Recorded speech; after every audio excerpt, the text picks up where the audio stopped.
The Almajiri, a Hausa word that gains its footing from the Arabic word almahajir, refers to a person who migrates from the luxury of his home to other parts of the world in the pursuit of knowledge. It is a practice that reflects the Islamic idea of migration, which is widely practiced across the Islamic world. For over 800 years, the system of Almajiranci, or the Quranic education, has supplied some of the best intellectual periods in the history of the Western Sudan by encouraging studies in sciences, ophthalmology, geography. It was indeed a beacon of intellectualism in Western Sudan. Well, at least that was how it used to be considered.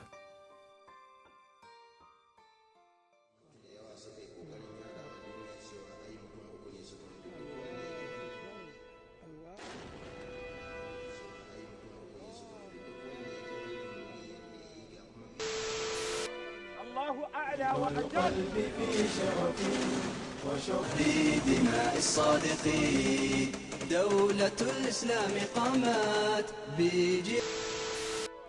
A suicide bombing kills and injures dozens of people at a busy market in northeastern Nigeria.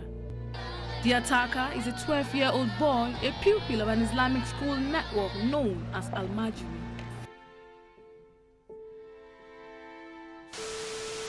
They must find out those who are teaching heresy, who are teaching hate. This is happening. And this is one of the reasons why I've been very worried about the establishment of purely Islamic Almajiri schools. Because in Pakistan, it was in those kinds of schools that insurgency was bred. I think it's a fantastic decision, and I think it's a decision that they should just take immediately and then begin to execute every action with immediate effect, because the Almajiri system is not child-friendly. Yes, it's not child-friendly. I took my time to do a project on what is really this Almajiri thing, and I was told that it's a 3-year mandatory period for every child. Mandatory? Mandatory. For over a decade now, the Almajiri have been subject to enormous scrutiny. The problem is, nobody has ever tried to explain what Almajiranci is. So what is Almajiranci? Who is the Almajiri? Where do they come from? What are their stories? To find out, we need to go back. Way back.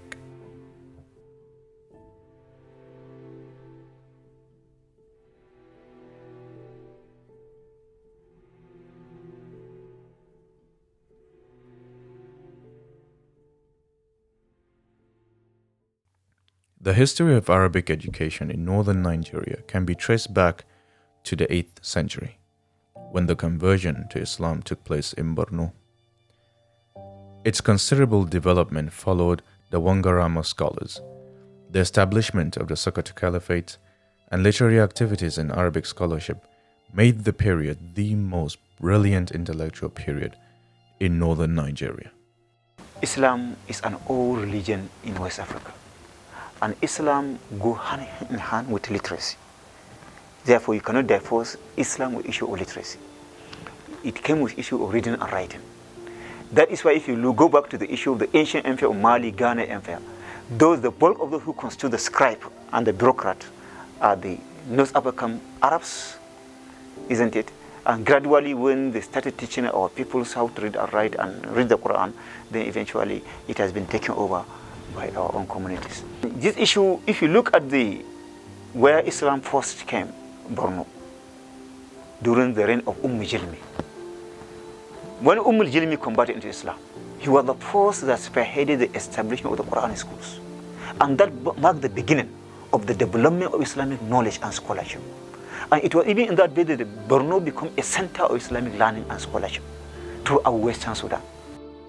The remarkable diffusion of Arabic amongst various communities in West Africa, such as the Almoravids, the Southern Sanhaja, the kingdoms of Ghana, Mali, Songhai, kingdoms of Kanem-Borno, and many Hausa states, shows the importance of Arabic. The famous pilgrimage of Mansa Musa to Mecca in 1324 to 1326 CE was very important in the growth of Arabic learning in West Africa. Through this popular pilgrimage, he increased the fame and prestige of Mali in other parts of the world, and many Arabic scholars were brought by him to teach the great Sankore University in Timbuktu. A history, 800 years of scholarship. Scholarship so fine that it filled the libraries of Timbuktu. There was a university in Gao so fabulous that when people came from Egypt, when it was Songhai Empire, when they came from the great university of Egypt to teach there, they had to confess these students know more than I do. This is the legacy, the heritage of this line of education. Showing all the rich scholarship that institution actually produced. Rich scholarship in sciences. I mean, I've always been saying this in different forward I go, more in recent time. I mean, I tell people, look at Mohammed Suleiman Al-Wali, very, very important scholar from the Kanem Borno. Look at Mohammed bin Abdurrahman Al-Fahi, very important scholar from Kanem Borno. Look at Ali Jobo, look at Damarna, look at Sheikh Ahmed Fuktua. All of these scholars, I'm calling their names. These are all scholars that were like the Plato and Aristotle of their time. When people say we want to go to Gawas, particularly in predominantly Hausa state, they are talking about Borno. And when they say I'm going to Gawas, then I'm going to Borno and learn how to recite and memorize Quran. If you look at Quranic studies, it's an institution, it's a university, where people even don't understand. Quranic schools is an institution of its own. It is more a university. And one of the most important aspects of Quranic studies, you can see that people learned from the early stage of what is called the Babbaku, the Farfaru. The Babbaku is somebody to learn how to read the major alphabet of the Quran. Gradually, then he will migrate into the issue of how to read some verses, isn't it? Then, and it has been classified in different categories. We have the Kolo, we have the Tintipari, isn't it? You see, you have the Gardi, you have the Alarma, you have the Gwani, and the last stage, which is Professor, the Gangaran position. It's a very interesting and a very rich aspect of tradition of issue of Quran studies. The type of stories we've always had about Northern Nigeria was more or less one-dimensional. It's stories about wars, slavery, and barbarism. Like basically, we have been told that our forefathers were like they engaged in wars, slavery, barbarism, and all of that. And nobody really talk about the type of scholarship they promoted. You know, the type of writings that they actually did in humanistic discipline, scientific discipline, social scientific discipline. This institution, we should not forget, is the institution that actually produced most of the scholars that promoted scholarship in Bilad Sudan, in all parts of Bilad Sudan, central Bilad Sudan, western Bilad Sudan. It was supported by the state because the state actually know the relevance of this education. Before the advent of the British, all these colonial schools are largely funded by the state. It is the state that supported them because they provided bureaucracy, they provided scribes of the administrative structure of most of the emirates and kingdoms of West Africa. It is necessary to place on record that the cultivation of the Arabic scholarship in the pre-colonial era was not confined to the circle of male scholars alone. Women champions also participated. Nana Asma'u and Maryam, wife of Lemu Gidadu, were women of Arabic scholarship. Arabic education was a source of civilization and culture. It was also a stored room of academic and intellectual life of the people. If you read the first Europeans arriving in Kano, they could see they had nothing to even give as a gift to the emir, because there were, in the markets of Kano there was Manchester cotton from Manchester. There were swords made in Germany. There was crystal from Venice. How on earth did it get to Kano? It was not through any European system at all. It was through Morocco and Cairo, you know, on the great circuit of trade. We have to admire the people the genuine Malams who have followed that path of scholarship through the last century. Because slowly, slowly, the society closed off on them.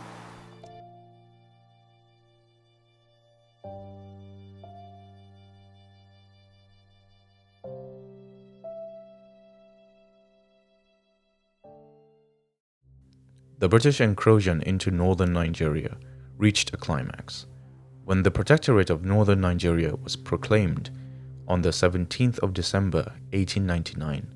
Lord Lugard was appointed as High Commissioner. But the effective occupation of Hausaland was 1903, with the military campaign against Kano, Katsina, and Sokoto. All the emirs and chiefs who resisted were either killed or disposed. Thus, a one-time Islamic state, with its governmental mercenaries, was brought under the authority of the invader, a foreign government.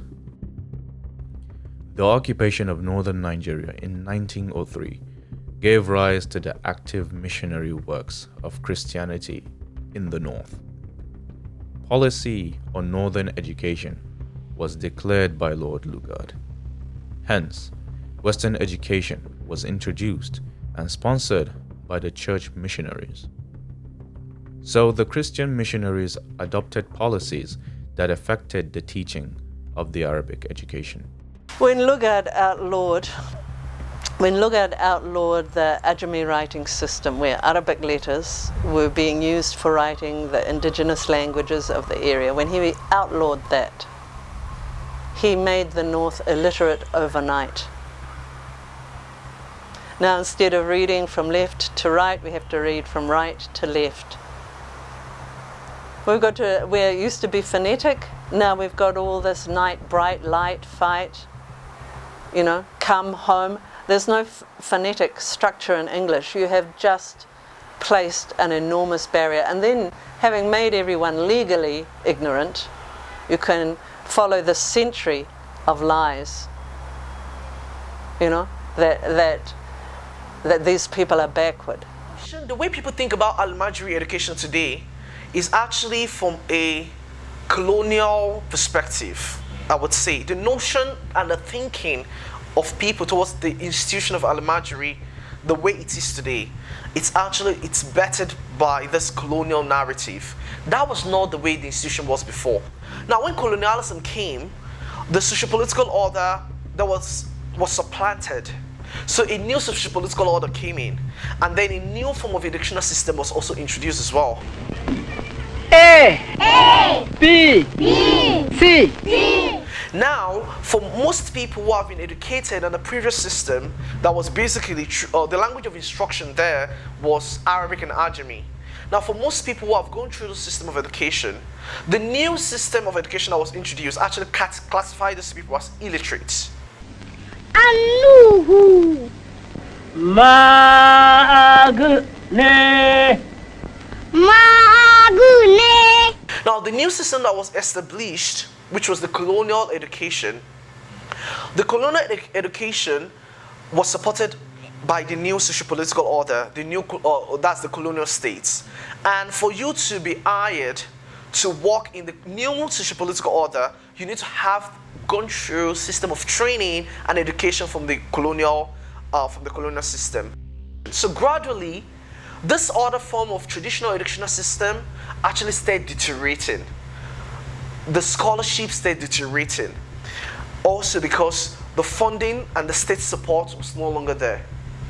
And people were now seeing that there's no more utility in going through this mode of education, because at the end of the day, if you go through this long period of education, the system does not have any place to assimilate you into the new colonial order. There's nowhere to assimilate you. So at the end of the day, you go through like 10 years of training in the Almajiri system of education or in the Sangai system of education, and you become redundant. You don't have any place to function in the society. The highest, if you're lucky, the highest will be is maybe to be an imam in the local community. Almajiranci, which is begging, it has nothing to do with Quran studies. It was a later corruption, it was later interpolation, which has been infused in the Quran studies. But if you go back to about 500 years of the coming of Quran study in West Africa, in other words, there was no aspect of begging. Of course, the issue which people are trying to avoid, the issue of begging, was a product of colonial states. But when the British took over, they introduced another system of education which replaced the indigenous Quranic or Islamic education knowledge. Then ultimately, the Islam scholars, the Quranic peoples were left behind without any support from the state.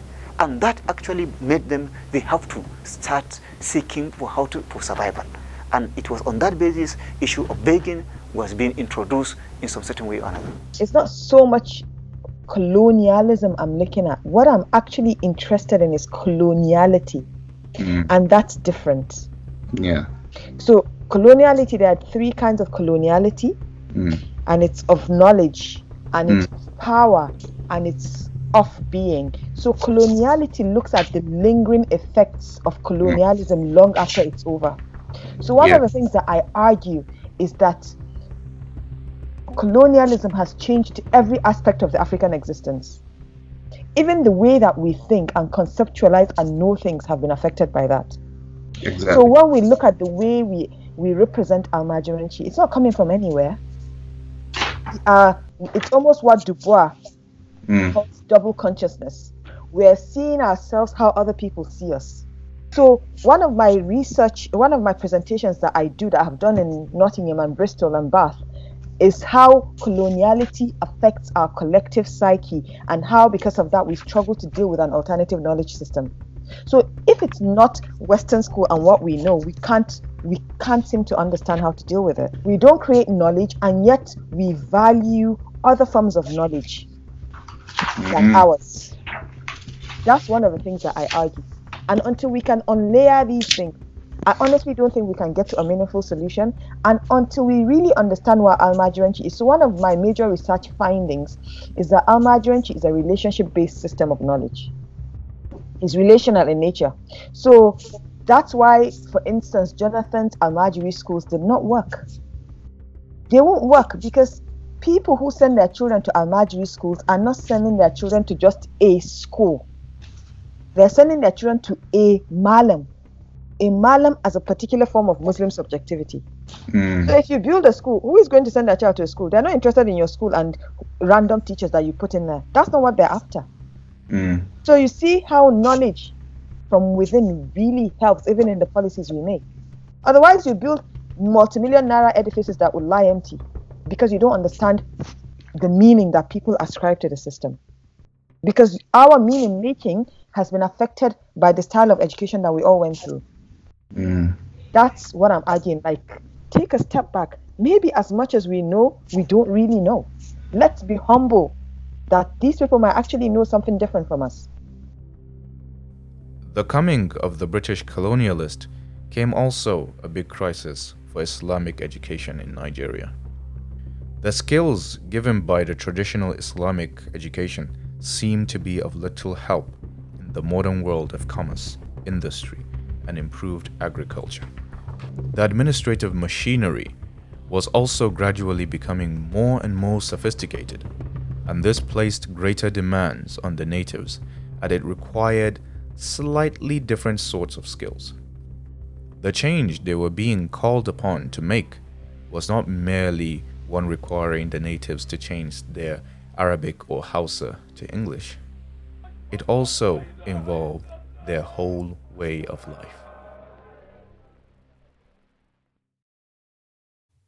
In the era of colonial rule in northern Nigeria, a good citizen between 1850 and 1960 meant one who was African by blood, Christian by religion, and British or French in culture and intellect. All others who were Muslim minimists were only tolerated or accommodated. Unfortunately, such a mindset persists till this very day.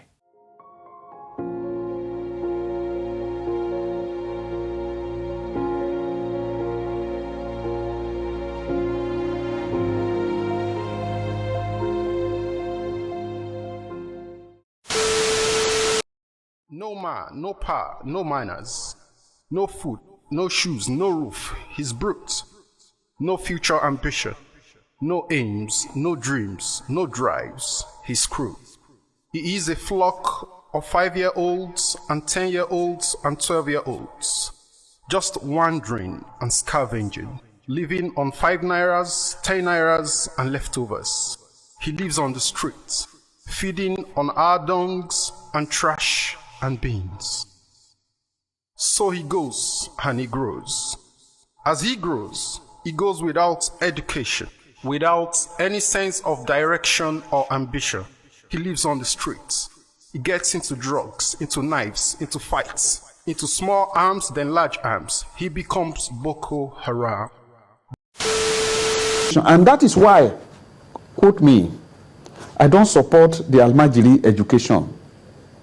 The reason being that they are training them alone. Now, if you train them alone, there is nothing you are taking away from them. Education does not mean just reading book.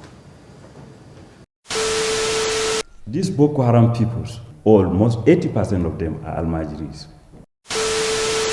In the north, when you say Almajiri, they look at it purely in the context of what I will describe as religious slavery. Remember, the parents of these children are, in most cases, illiterates.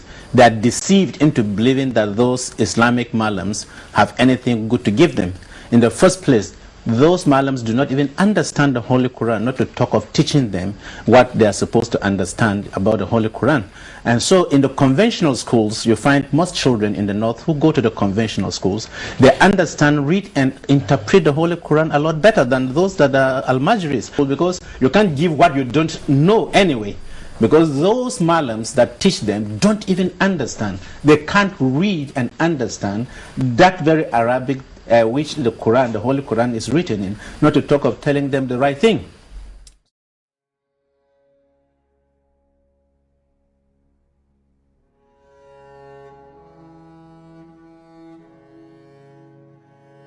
Since the violence related to Boko Haram escalated in northern Nigeria, the Almajirai, who are already low in the social hierarchy of Nigeria, have emerged as popular targets for accusations.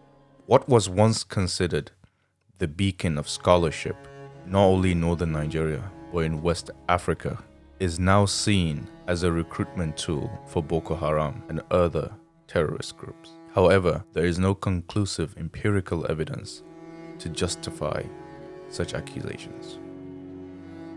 These kind of accusations didn't appear for the first time with the rise of Boko Haram. There have always been accusations around of Almajirai as being miscreants, as being hoodlums, thugs for political violence, etc. And I think a part of the story that we need to understand is that Almajirai are very easy scapegoats, because they don't have strong spokesperson, not in the towns where they moved to study.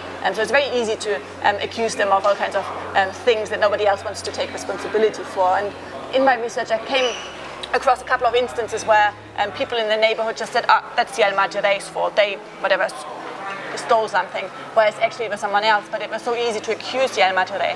And that happens so often that this narrative of the Almajirai as hoodlums, as thieves, as potential foot soldiers for radical groups, that people have started believing in that narrative and don't necessarily always inquire, where's the evidence for this? What evidence do we have to back up these claims? And people often take these claims just at face value without really inquiring critically, do we have the evidence to make these statements? And the same is true for Boko Haram, that Almajirai were accused of being the cannon fodder for Boko Haram before anybody had done proper research on the demographics supporting Boko Haram. And existing research now shows that the demographics supporting Boko Haram are quite diverse, from diverse educational backgrounds, that there's Seklekos, Karatun Boko students among supporters, as well as Almajirai or Islamia students. So it's a bit easy to say it's the fault of the Almajirai. We need to really look first into the evidence that exists. You see, people sometimes sit down, try to make some certain conclusion by your emotion and sentiment. In history or in scholarship, you cannot make certain conclusion on emotion and assumption or on sentiment. You have to base it, to back it up with concrete historical evidence and antecedent. For instance, if you look at the issue of Boko Haram, who are the forecasts of Boko Haram are largely the son of the elites who started diffusion of literatures from outside. And Muhammad Yusuf was one of the first who brought issue of Boko Haram. There were those who predated him, and the first encounter who will establish the Taliban in Yobe State isn't other major originators that pioneered the issue of Boko Haram. But when they are eliminated, Muhammad Yusuf, who was among them, he took over. And what are the major bases in which Muhammad Yusuf established his own fatwa and his own theology of issue of Boko Haram, and which he was able to attract and mobilize so many other people? Because at that particular, he was able to articulate the aspiration of the generality of the youth who are subject of unemployment, the failure of the state to tackle and address some fundamental socio-economic problem and political problem bedeviling the society. And on that basis, he was able to develop and mobilize people. The teaching of Islam, which says to kill a human, it would be like if you'd killed all of humanity. To know that you can gain paradise by saving the life of a dog, by letting it drink from your shoe. This is the simplicity of how you can gain paradise. You don't have to buy a Toyota truck and drive it around with a bunch of Yahoo boys and slaughter people in the hope of paradise. We know in Islam that the hellfire is waiting. So you can't make a link between the Almajiranci, but you can make a link between poverty perhaps, except the people who have been caught on their way to terrorist activities out of Nigeria are people who can afford airline tickets.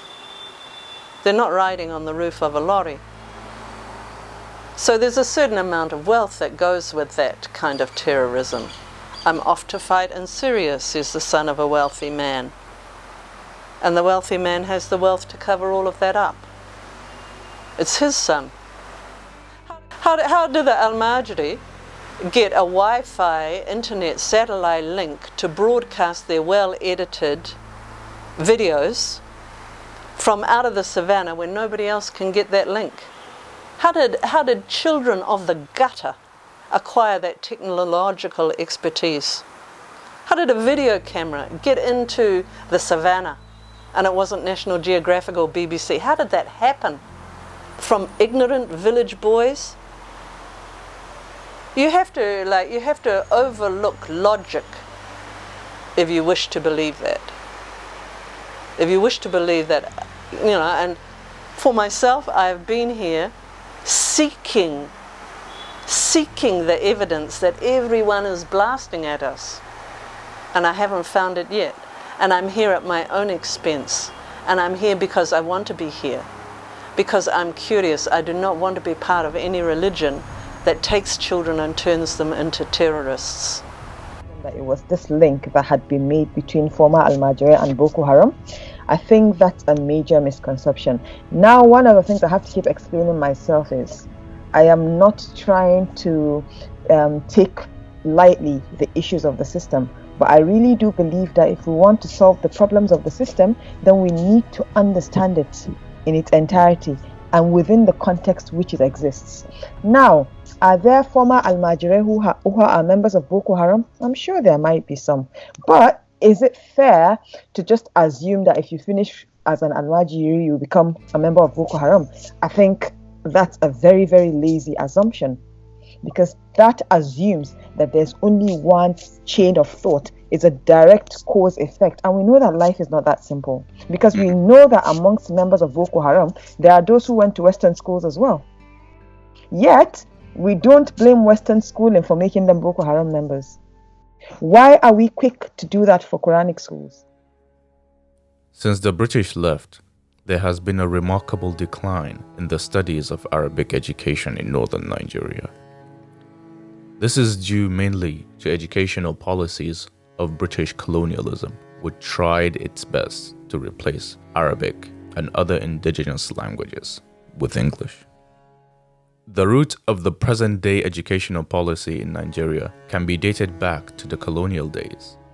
It is indeed a carryover policy. Elliott Commission of 1943, Asby Commission of 1959, both deserve a mention. Their efforts and recommendations gave birth to the 1969 Curriculum Conference. This conference was a major landmark in the history of education in Nigeria. The decisions of the conference received the blessings of the government. This further alienated the Arabic education in Nigeria.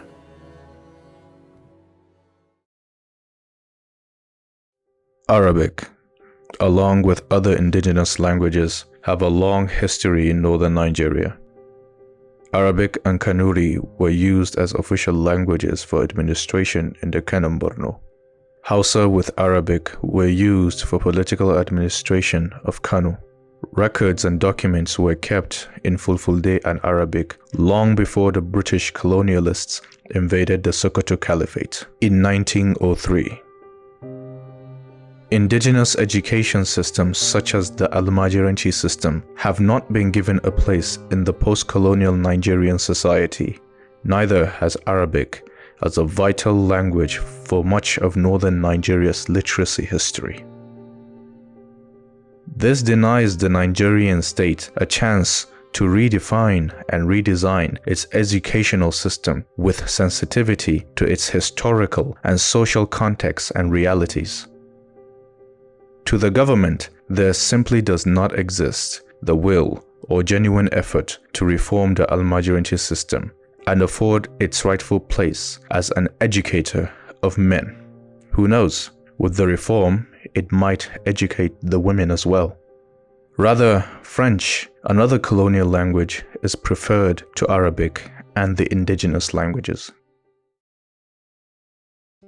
In many ways, this is a call for the revival of an indigenous knowledge system and a classical form of schooling with a history that spans many centuries and much of Islamic West Africa, with a long and prominent history of scholarship. It is also a call to situate Nigeria's education with a decolonial project, one that decolonizes the African mind. There must be a break from the chain of colonial lies, of barbarism and illiteracy. And a good way to start is by embracing the Almajiranci system as our heritage and reviving it as an alternative education system in northern Nigeria.